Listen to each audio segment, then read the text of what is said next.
محمد رمضان اللي عنده 56 سنة جات له قوة مش طبيعية، فطحن كارم. مش ضربه بس، لما عرف انه طير وش دلال وجابها من شعرها فخلاه أحول، وطول الحلقة عينه فضلت مقفولة عماه خالص. وقال لحمادة: يا حماية انت ما جبتش رجالة زيك وتدخل دلال وتقول لجعفر أبوس ايدك كفاية موتلي واحد سيبلي ده. جعفر دايما كده مستقوي على الناس، ويقول لدلال: انا سكت علشانك انتي وبعدي وبفوت عشان خاطر عيونك انتي.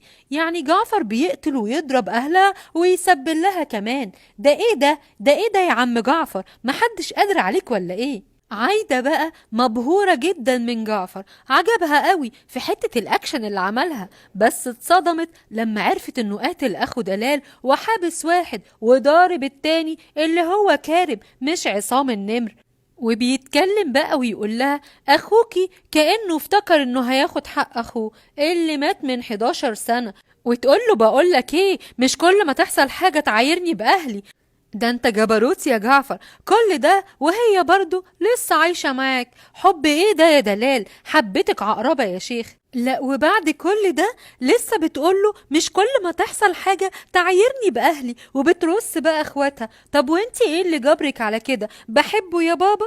طب اشربي بقى يا حبيبتي. صدمة عايدة بقى: هو انت قتلت اخوها؟ وبجاحة جعفر: كنت بدافع عن نفسي، رحت ارجعها من عند اهلها واخوها رفع عليا السلاح وانا دافعت عن نفسي. كأنه بيقول لها كده: حد ليه شوق في حاجة؟ وقام قايل لها: خلاص خلصنا يا عايدة، لا قومي اقتلها احسن.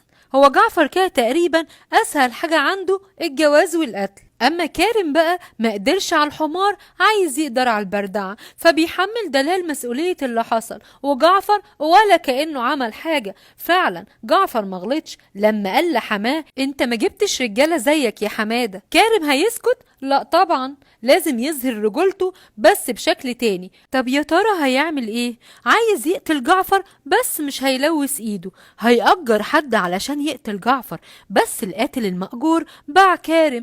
أمال فكر إن ال5 مليون اللي هيدفعهم كارم جعفر أكيد هيدفع أكتر منهم. بس القاتل أخد قلم من جعفر طير وشه وقال له: خد ال5 مليون من كارم بقى وعلى الله حكايتك يا كارم. جعفر كان قالب الدنيا على ابنه وابن سوريا اللي اتخطف من سنين، وفي الاخر يجي واحد غريب كده بكل بساطة ويقعد قدامه ويقوله قصة كده اوفر بشكل عبيط، ويقوله: ابنك بره. بصله بصة كده كأنه بيقوله: بقى انا قاعد اقلب الدنيا واجيبها يمين وشمال وانت بكل بساطة تقولي الواد قاعد بره. وعمل نفسه هيقع من الصدمة وهو رايح يشوف ابنه، وفي الاخر بصله بصة كده كأنه بيقول للمخرج: انا مش مقتنع ان الواد ده ابني يا باشا. وجات سوريا فجأة، سبحان الله، قلب الام بقى، قال: علشان تقول لجعفر انا رايحة اجيب خضار. طب ما تروحي، ولا لازم الحوار ده يحصل يعني عشان تشوفي الواد؟ طيب احنا على العموم في انتظار بقى رد فعلكم، يا ترى الواد هيطلع ابن جعفر وفعلا هيعرفوا زي ما بيقول لما يشوفوا؟ مصلهم بيقولوا قلب الام بيحس، قصدي قلب جعفر هيحس بيه.